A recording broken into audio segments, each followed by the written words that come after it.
नमस्कार मंडळी, आज आपण चविष्ट आणि पौष्टिक असे मटारचे कटलेट कसे बनवायचे याची रेसिपी बघणार आहोत।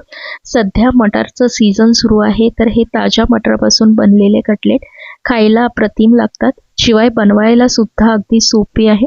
तुम्ही हे कटलेट मुलांच्या डब्यावरती बनवून देऊ शकता किंवा घरी सुद्धा नाश्त्यासाठी छोट्या मोठ्या कार्यक्रमासाठी बनवू शकता। चला तर मग लगेचच रेसिपीला सुरुवात करूया। तर सर्वात आधी गॅसवरती एक पॅन ठेवलेला आहे, त्यामध्ये 1 टेबलस्पून तेल टाकून घ्यायचं आणि त्यानंतर यामध्ये 1 चमचा जिरं टाकलेलं आहे, सोबतच 5-6 लसूण पाकळ्या आणि 4 ते 5 हिरव्या मिरच्या कट करून टाकलेल्या आहे।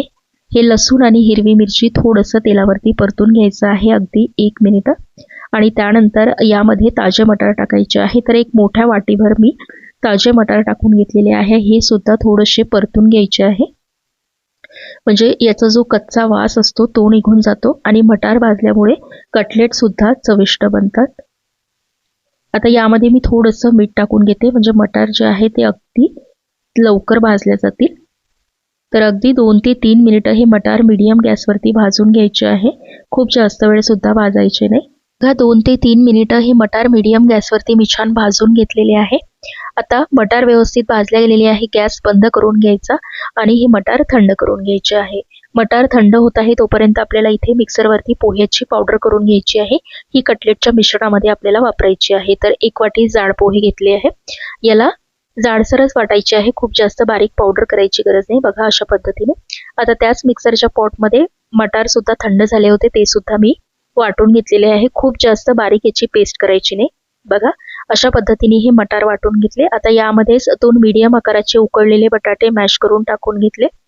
त्यानंतर चवीनुसार मीठ टाकायचं आहे। आपण मटार भाजताना सुद्धा मीठ टाकलं होतं, त्यामुळे इथे थोडं कमीच मीठ टाकलेलं आहे। त्यानंतर 1 चमचा लाल तिखट टाकलं, आपण मिरच्या सुद्धा वापरल्या आहे। त्यानंतर 1 चमचा भाजलेल्या जिऱ्याची पावडर वापरलेली आहे, अर्धा चमचा चाट मसाला टाकून घेतला।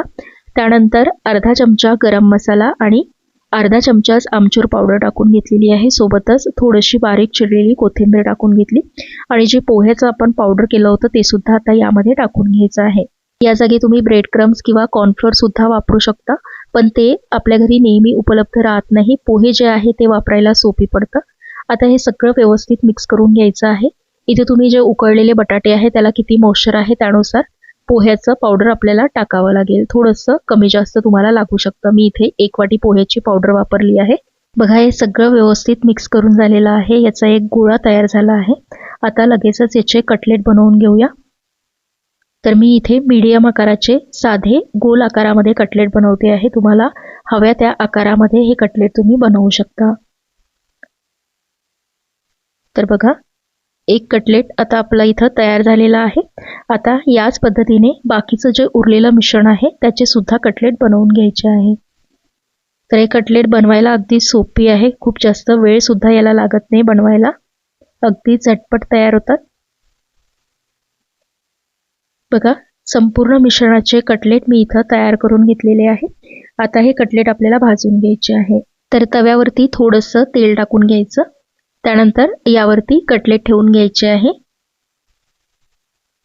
आणि कटलेट छान कुरकुरीत होईपर्यंत आपल्याला भाजून घ्यायचे आहे। कटलेट भाजत असताना गॅस कुठेही मोठा करायचा नाही, अगदी मीडियम गॅसवरतीच हे कटलेट छान भाजून घ्यायचे। एका साईडनी कटलेट भाजून झाले की पलटवून घ्यायचे आहे आणि दुसऱ्या साईडनी सुद्धा छान कुरकुरीत होईपर्यंत हे भाजून घ्यायचे।